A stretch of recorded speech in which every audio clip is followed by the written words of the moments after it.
Hey, so I found this video, a Bellular video about detailing the new changes to the Steam TOS for publishers on the platform.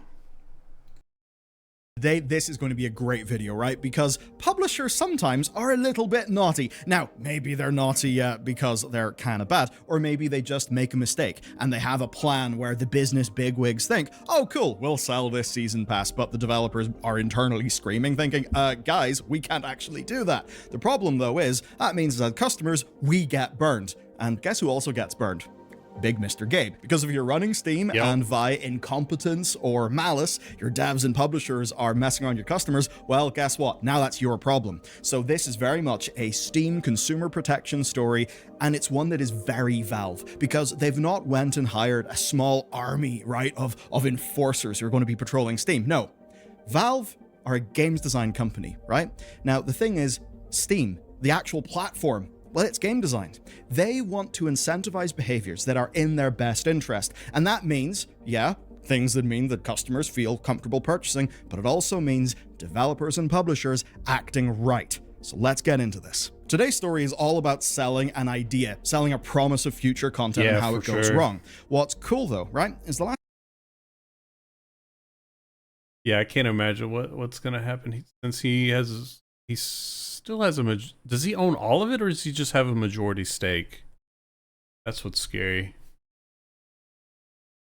It'll be like family sells off majority stake, and then it's over. Last few times we've covered Steam stories, especially policy ones, it's Valve being forced by some sort of outside influence. As an example, there were the terms of service changes, which basically were to try to comply with a Californian law. There was all of the stuff with the big class action lawsuits, and that was all Valve responding to external stuff. But here, this is Valve designing their own game, changing the rules, and it's all about the battle passes. Now, this was first spotted by Paweł Janik, who is the Steam DB guy, who does awesome work over there.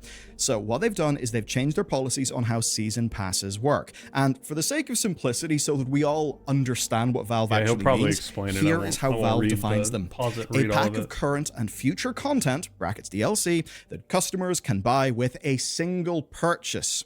So what's of note here is that battle passes, where you've got to unlock rewards through gameplay, and like individual DLCs, those don't actually count here.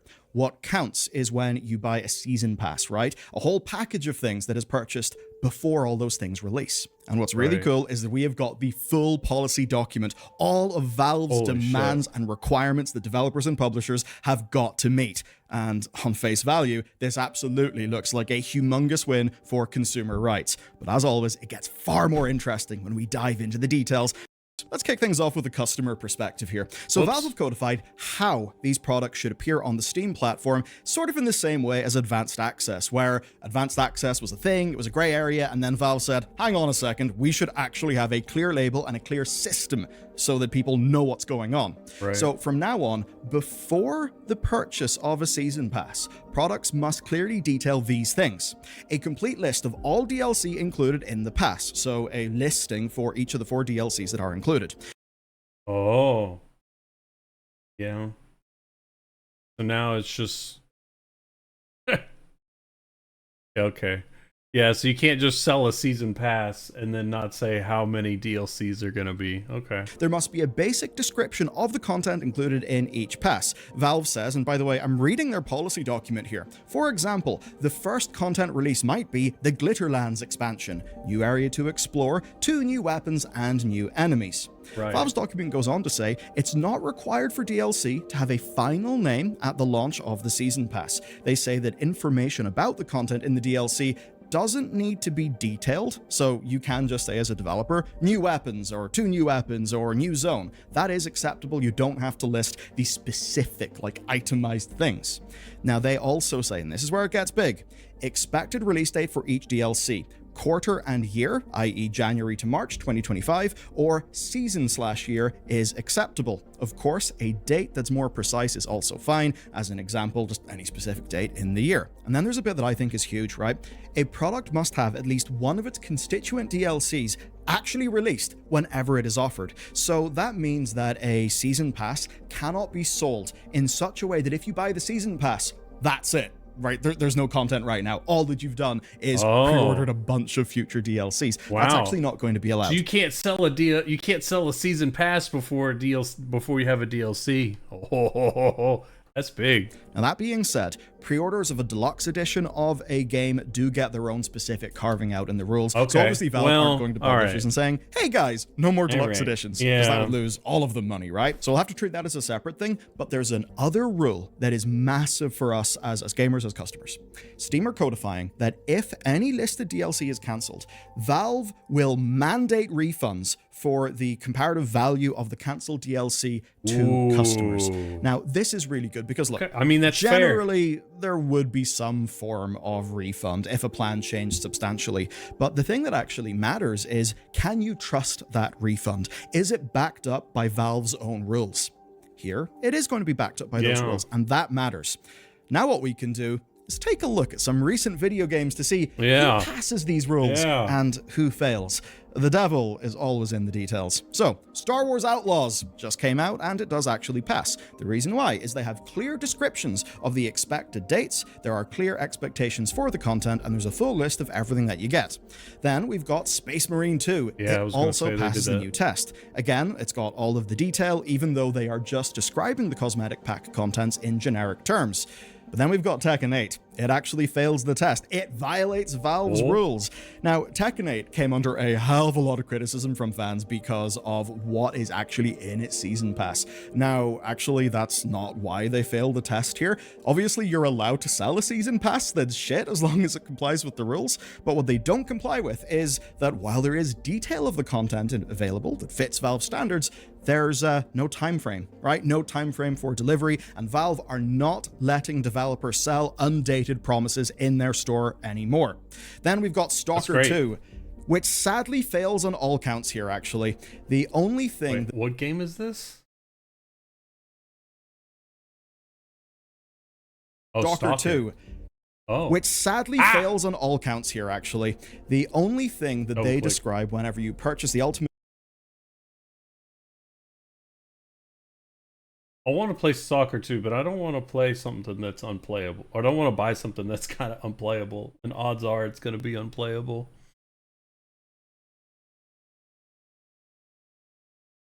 Like, I don't think it's been crashing for everybody, right? At some point the game crashes.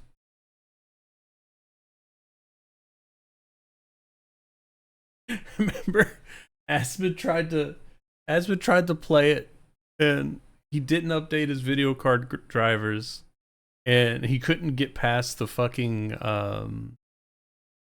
what is it, generating shaders or whatever, compiling shaders. He couldn't get past that screen, and so you know, he owns Starforge, and some of the guys came over to look at his computer from Starforge, right? And they found out that there was like some BIOS bug with his CPU, and they basically, I think they replaced his motherboard and his CPU, and he was able to play.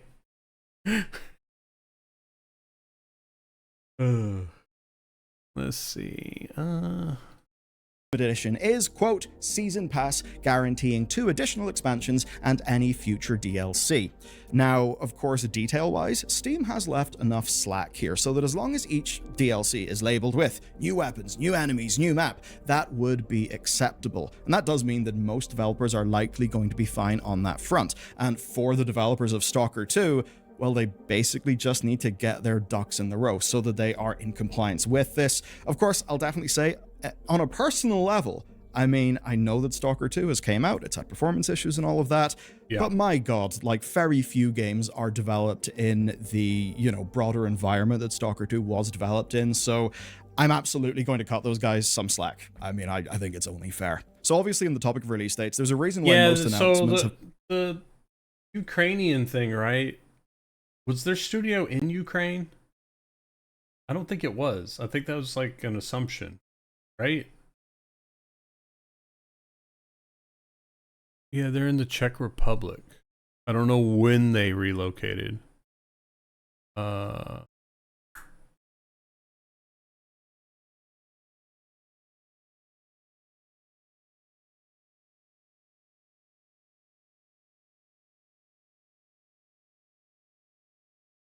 Oh, they were in Ukraine and they moved to the Czech Republic.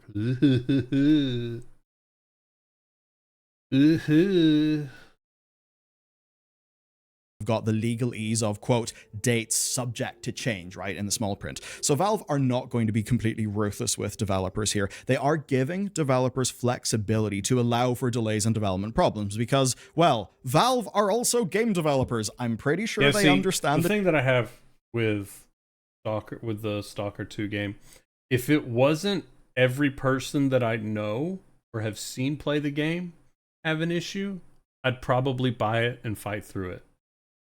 But it's been every person that I've seen play the game, right? That seems a little bit too much of a leash that they gave them, right? And they delayed the game and everything. You know, at least have it to where people with, for some reason, people with the 4090 or a 4080 and above, right, performance-wise, for some reason they have performance issues, because it can happen. Or well, I mean, the game is unoptimized, and some people with older, right, put too much vodka in the code, right? I don't know. I'll consider it if they fix, they release a patch and it fixes. Development timetable is hard. They run in Valve time, so they take that into account, but they do have rules and punishment. So here it is. If developers cannot make the 3-month window that they set for their DLC, they are allowed to move that DLC to the next 3-month window. But if it's anything more than that, they can't do it in the Steam backend. They can't click a button. They need to negotiate it with Valve, right? So they basically need to get a meeting with the principal and explain themselves. Right. And if that DLC is delayed past the 3-month point, even if no customer has complained to them, then Valve will actually consider action.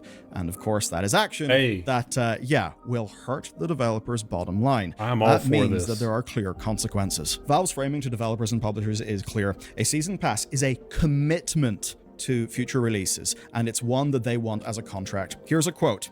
If you aren't ready to clearly communicate about the content included in each DLC and when each DLC will be ready for launch, you shouldn't offer a season pass on Steam. So if a 6-month window for release isn't enough, Valve will actually consider that to be a breach of contract between developers, Valve, and customers. And as a punishment, they will actually take action. Here are Valve's punishments. The season pass may be removed from sale. They also say all unreleased content may be refunded, or customers may get the option of a refund for the whole pass. Whoa. And the same will actually apply if the season pass hasn't released for 1 year as well. And the ultimate point here is that customers will not lose out because a developer cannot meet their promises. Of course, promises the developer has sold to a customer. That to a lot of developers will sting. It will feel harsh, but you know what? This industry has been damaged so much by commitments to players just being fast and loose and not being respected. And that's why games discussion and culture is such a flippin' mess these days. So let's talk about games that will fail this criteria. Redfall! Yeah, Redfall, remember that? That's a recent example where because Microsoft shut down the development studio, there was simply no plan to make the Season Pass DLC. Now, obviously, Microsoft did offer refunds there, but it was initially unclear if that would be the case, as Microsoft framed that a make-good offer was being worked on, which, in that case, it's gotta be money, or I'm saying no. Now then there's 10 years ago, Assassin's Creed Unity. That saw Ubisoft have their release pass removed from sale because of the game's launch issues, which at the very least were pretty damn funny to watch.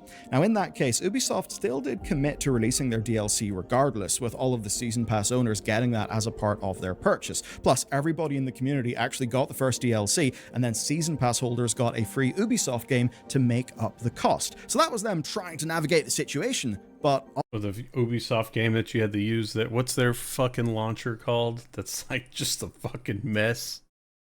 Obviously here with Valve, well, a developer doesn't just get to say, take this instead. No, it's got to be what you promised, or else Gabe's giving people their money back. And speaking of development shit shows, we gotta talk about City Skylines 2. City Skylines 2's expansion pass, Waterfronts, completely meets all the criteria for listing a Season Pass product on Steam, right? They've got clear descriptions of what the content is, actually far more detail than is even required, and they do have clearly marked dates for, the initial sale of it. As an example, right, the Bridges and Ports DLC was marked as releasing in Q2 of 2024. However, the astute among you may notice that it's actually Q4 of 2024 right now, and that expansion has not released. In fact, in February, to ensure wider game stability, it was updated to have a release window of Q2 2025, which I will say is what that developer should have done. Because look, if your foundations are absolutely shot through, destroyed, what business have you got building something on it? Y'all know about how bad the optimization was for City Skylines 2. It was probably some of the worst optimizations ever, like obvious ones as well. Do you know how bad it is? The game had like horrible performance issues, and it especially scaled with how big your city got. And come to find out, I can't remember what it's called. I think it's called LOD, level of detail, right? And I'm not a game dev or anything like that. I'm fucking only just barely remember any of this shit. But essentially, what you can do, and I think Ark had this issue as well. And whenever you play a game that's fucking got massive performance problems, that's probably the main reason why I know any of this crap. Essentially what it is you depending on how far away something is, you can reduce the number of polygons or triangles, however you want to call it, that the textures have, like the 3D objects have. So that way it puts less of a hit on your GPU. Right? Because it's far away, you're not going to be able to see all the details. And what you do, as you get closer to it, it slowly morphs into the final product, the most detailed version, right? Well, City Skylines 2 had none of that. And they even found out that they have like traffic and they have pedestrians walking around. The performance was so bad in that game because they would have the NPCs that are just walking around. It would renders in their full teeth. If they paused it and zoomed into them, and you zoom all the way into where you clip into their skull, their teeth are fully rendered. And I'm not talking VTuber teeth with like lines and stuff. I'm talking there's actual polygon bullshit to form the teeth.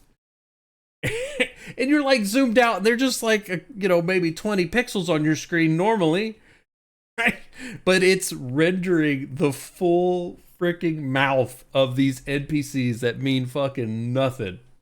And they released the game like that's such an obvious thing to do.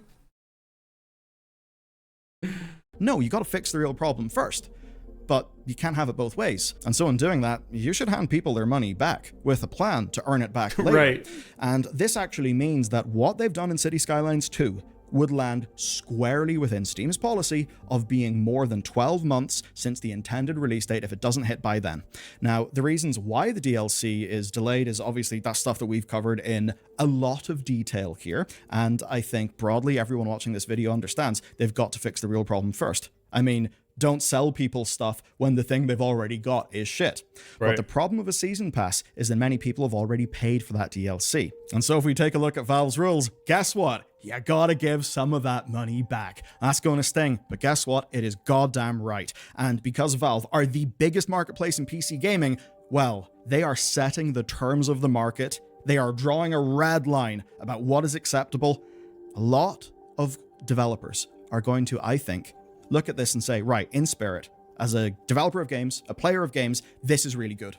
But they will then think about the currently broken funding model of video games, which is completely biased towards publishers, is completely biased against developers, and they will be fearful. And in their fear, they may lash out a bit, right? They may be worried because it's their livelihood, but bad things have to stop, and a company that cannot keep to its promises should go under. At the top of this video, I highlighted that other changes Valve made have very much been responding to things. I mean, hell, even take a look at Steam's industry-leading refund policy. That happened because of Australia. So I suppose for once in video games, thanks Australia. Because if you're an Australian gamer, there was a long time where if you wanted an 18 rated game, the government weren't going to let you have it. But on reflection, what I said at the start of this video isn't actually right. There is no outside force from a big authority. No government saying, no senator getting up in, I don't know, the Senate and saying, season passes are messing up gamers. That's not happening. While it's not coming from an authority, Valve absolutely are motivated by an external force. And that external force is bad behavior. And do you know what matters here? It's not a slap in the wrist. It's a clear financial punishment. I don't know if this turn of phrase exists in your country, but, you know, we would over here in Northern Ireland call someone a bit of a chancer, you know, if they were sort of wheeling and dealing, you know, being a wee bit cheeky. Publishers have often been like that. They've been planning to sell you something and taking the money early. They don't always deliver, or it's not always the spec. That's damaged the hobby that we love, and it has normalized bad behavior, such that soon people will just expect shit. They will expect to be treated badly. That has got to end. And the only way to make it end is clear financial punishment. This will lose devs money, it will lose publishers money, and I am happy about that, actually. I think it is good. And that's going to piss people off. But the point is pretty damn clear. Incentives matter, delivery matters, execution matters. At the end of the day, if you plan to sell a video game with a season pass, and then you cock up the video game and you cock up the season pass, you know what? The market should punish you such that you may actually go under, because that's the entire goddamn point. Bad companies should die because all they are doing is trading, surviving off bad behavior, what I suppose economists might call like rent-seeking behavior, or the sort of thing where, if you've ever heard of the concept of an unpriced negative externality, that is the shit that they thrive on. That's what my spirit, my soul says. But I'm also a pragmatist, right? There is another incentive here. You know the way sometimes you design a system to incentivize a certain behavior, but you can accidentally have the opposite effect? Well, publishers may end up having a choice here. Do they release a broken DLC for money? Money, of course, that they've, probably already taken because it's a season pass. Will they just put that out to hit Valve's deadline to dodge Valve's, refunds and stuff, saying, okay, if we don't release this DLC, a massive amount of refunds will happen and we'll be in a lot of trouble? Or do we just shoot it out right now, accept that we're going to get shit reviews, but you know what? That's fine. Because they already bought the season pass, and if we put out some slop, it'll be slop, but at least it will comply with the letter of the law, if not the spirit of the law. I absolutely can't wait to see the ramifications of this. And next, I have another video for you, right? FromSoft. Sony want to purchase the company that owns 70% of FromSoft shares. It is a gargantuan story. It's actually one where the leaks have been confirmed, and I think it matters to all of us because this is the Elden Ring development. Yeah, probably one of the bigger things with you have to draw the line in the sand somewhere, right? Like, you can't just, he's talking about, they could still release a broken DLC with their season pass, but at least it's more protection for the end user, for the consumer, than there was before. And all it'll do is, if they release a piece of crap, then they get bad reviews, and nobody should frickin' trust them for the next time, right? And I think Steam understands their biggest problem, which is, and they didn't address it with this, but I bet they will at some point. Their biggest problem is early access games. Like, the biggest games are early access. And almost, not always have been, but a lot of notable games are straight up early access beta games, right? Like, freaking Power World this year, right? Power World, early access game. You could technically, if you fought hard enough for it, you should be able to get a return. Because unreleased games, you can get refunds for that. I think that's also one of the things with recently with the Australia thing that he was talking about, right? Because it's an unfinished product, and now you no longer want it, and it's their fault. It's the developer's fault for, you know, releasing a bad product even in early access. That's one thing that it would be nice to have clarification on. That straight up, if you don't release the game, they should have the same rule as Season Pass with the early access, just make it more broad, right?